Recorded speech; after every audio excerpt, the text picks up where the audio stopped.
was a sector that we all know, we all interact with. It's a sector that actually, in terms of size in the economy, is three times bigger than the technology sector. And that sector is residential real estate. We had an unprecedented boom in residential real estate, roughly for a decade, from 1997 to 2007. And by boom, I mean that if you were an owner of real estate, you enjoyed a tremendous increase in your wealth.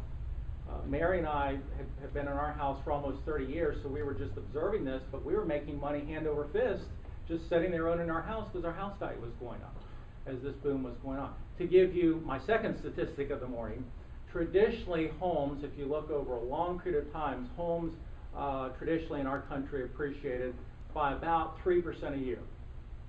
So if you bought a house, you could usually count on the house's value going up, and it went up by about 3% a year. So after 10 years, you're up 30%. Now, of course, this is going to vary. Keith can tell you better than I that, and any of the other rest of you are involved in real estate. Residential real estate markets, of course, are very neighborhood oriented. So I'm putting you an average statistic, but 3% a year was a good rule of thumb.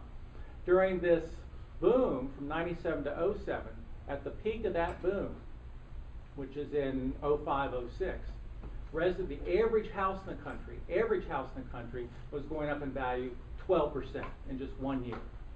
So that's how we measure booms. We look at how fast the asset is going up in value, and that caused a whole host of impacts on the economy.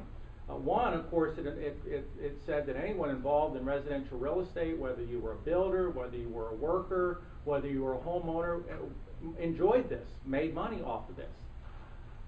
Secondly, it put a lot of additional spending into the economy. How so, you might say? Well, if you're a homeowner and you're sitting there and like Mary and I were, and a lot of you probably were, and you're sitting there and you are watching this going on, and you know your house is going up in value, a lot of people came to the conclusion, well, gosh, now my house used to be worth, I'll just give you some numbers, $200,000. Now it's worth $300,000. Wouldn't it be nice to be able to spend some of that increase in wealth? And lenders